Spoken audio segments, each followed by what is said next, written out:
बिस्मिल्लाहिर्रहमानिर्रहीम। अस्सलाम वालेकुम स्टूडेंट्स, उम्मीद है आप सब खैरियत से होंगे। आज हम कंडीशनल सेंटेंसेस की कुछ टिप्स याद करेंगे। सिर्फ ये 3 कंडीशनल सेंटेंसेस है जो आप लोग के एग्जाम में बहुत ज़्यादा पूछते हैं। 9th class, 10th class, first year, second year और कोई भी कम्पिटिटिव एग्जाम है, आपने ये 3 कंडीशनल सेंटेंसेस की सिर्फ 3 जो है ये निशानियाँ याद कर लेनी है। तो आपको कोई भी किस्म का जो है कंडीशनल सेंटेंस वो पूछ लेता है तो आपको वो याद हो जाएगा। तो आपने जो है वीडियो एंड तक लाजमी देखनी है और मेरे चैनल को सब्सक्राइब भी करना है। तो देखिए, फर्स्ट कंडीशनल सेंटेंस में जो है, कंडीशनल सेंटेंस में ना 2 तरह की क्लॉजेस यूज़ होती हैं। एक होती है इफ क्लॉज, एक सेंटेंस यूज़ होता है मेन क्लॉज। मेन क्लॉज क्या होता है? जिसमें सब्जेक्ट भी होता है, वर्ब भी होता है और ऑब्जेक्ट भी होता है, यानी सब्जेक्ट एंड प्रेडिकेट कंप्लीट होता है। अगर यहाँ पर आप लोग देखो तो ये लिखा हुआ है आई dash you ride the ride my bike, ये एक पूरा सेंटेंस है, ये है मेन क्लॉज। और इफ वाला सेंटेंस कौन सा है जो कि पीछे वाले सेंटेंस पे क्या करेगा, डिपेंड करेगा। अब ये इफ वाली क्लॉज पहले भी दे सकता है, वो इफ वाली क्लॉज बाद में भी दे सकता है। तो फर्स्ट कंडीशनल सेंटेंस में आपने क्या निशानी याद रखनी है कि जहां पर प्रेजेंट इंडेफिनिट यानी इफ वाली क्लॉज में वर्ब की फर्स्ट फॉर्म का जिक्र होगा, वहां पर मेन क्लॉज में कौन सा वाला वर्ब यूज होगा? मेन में वर्ब यूज होगा फ्यूचर इंडेफिनिट। फ्यूचर इंडेफिनिट में कौन सा? विल या शैल के साथ वर्ब की कौन सी फॉर्म यूज होती है? First form. तो यानी जहां पर प्रेजेंट डेफिनेट होगा उसके दूसरे मेन क्लॉज में वर्ब की कौन सी फॉर्म यूज होगी, यानी उसमें फ्यूचर इंडेफिनिट आएगा। एक तरफ वर्ब की फर्स्ट फॉर्म है तो दूसरी तरफ विल और शैल के साथ वर्ब की फर्स्ट फॉर्म होगी। जुमला देखें, I dash you to ride my bike if you like. अब यहाँ पर वर्ब की वाले सेंटेंस में कौन सी फॉर्म है? वर्ब की फर्स्ट फॉर्म है। तो इसका मतलब मेन क्लॉज में कौन सी वाली फॉर्म यूज होगी? विल, शैल और वर्ब की फर्स्ट फॉर्म। तो यहाँ पर विल वाला एक ही जुमला दिया हुआ है, विल गिव। तो आप लोगों ने इसको देख के ही डायरेक्ट लाइक को देखकर आप लोगों ने इस सेंटेंस पे आई के साथ विल गिव लगा देना है।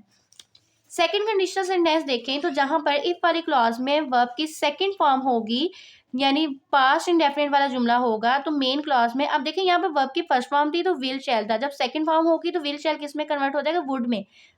तो वो वुड के साथ वर्ब की कौन सी फॉर्म आती है? हमेशा वर्ब की फर्स्ट फॉर्म आती है। सेकंड कंडीशनल सेंटेंस में क्या है? जहां पर इफ वाले सेंटेंस में वर्ब की सेकंड फॉर्म आएगी तो मेन क्लास में वर्ब की कौन सी फॉर्म आएगी? वुड। और वर्ब वुड के साथ आपने क्या लगा देना है? वर्ब की फर्स्ट फॉर्म वाला जुमला आएगा। जुमला देखें, इफ शी वर्कड हार्ड। अब देखें यहाँ पर शी वर्कड हार्ड, अब यहाँ पर देखें वर्क जो है वर्ब की सेकंड फॉर्म है तो इसका मतलब दूसरे जुमले में वुड और वर्ब की फर्स्ट फॉर्म वाला आएगा। She dash the examination. अब पास्ट भी नहीं आएगा, वुड पास भी नहीं आएगा, वुड पास या वुड हैव पास्ट। अब देखिए यहाँ मैंने वुड के साथ कौन सी लिखी है? वर्ब की फर्स्ट फॉर्म, यानी हैव वाला जुमला नहीं है। तो आपने यहाँ पर क्या लगा देना है? बी वाला ऑप्शन, यानी सेकंड फॉर्म को देख के आप लोगों ने डायरेक्ट वुड पास पे लगा देना है। थर्ड कंडीशनल सेंटेंस है। थर्ड कंडीशनल सेंटेंस में आपने देखना है जहां पर पास्ट परफेक्ट होगा, यानी हैड के साथ वर्ब की थर्ड फॉर्म होगी, वहां पर आप लोगों ने मेन क्लॉज में क्या चीज ढूंढनी है? वुड हैव के साथ वर्ब की थर्ड फॉर्म। जहां पर इफ वाली क्लॉज में क्या होगी? पास्ट परफेक्ट, यानी वर्ब के हैड के साथ वर्ब की थर्ड फॉर्म होगी, तो मेन क्लास में क्या यूज होगा? वुड हैव और वर्ब की थर्ड फॉर्म। अब यहाँ पर देखिए, I would have been glad. अब ये एक मेन क्लॉज है जहां पर उसने क्या यूज किया हुआ है? वुड हैव बीन, ये यूज किया हुआ है ग्लैड। अब आगे इफ वाली क्लॉज में हम क्या लगाएंगे? हैड के साथ वर्ब की third form. If he dash me in the hospital, तो यहाँ पर क्या यूज होगा? विजिट, विजिटेड, हैड विजिटेड या विजिट्स। अब देखो यहाँ पर कौन सी फॉर्म मैंने कहा था? हैड विजिटेड, तो यहाँ पर क्या आ जाएगा? Had visited. इसी को आप एक और जुमला देख लो, if you had studied hard. अगर आपने जो है आज सख्त मेहनत करोगे। अब यहाँ पर देखो हैड इफ वाला क्लास, हैड स्टडीड हार्ड लिखा हुआ है, यू डैश सक्सीडिड। तो यू के साथ क्या आएगा? वुड हैव के साथ वर्ब की थर्ड फॉर्म। तो यहाँ पर देखिए वुड हैव वाला जुमला कौन सा है? ये वाला है।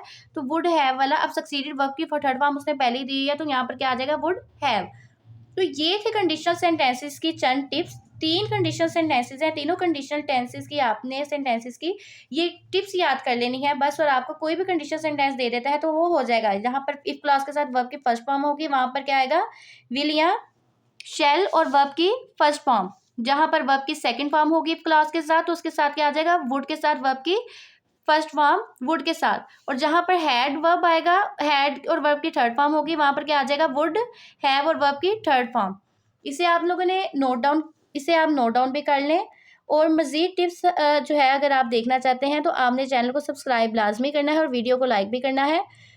तब तक के लिए अल्लाह हाफिज़।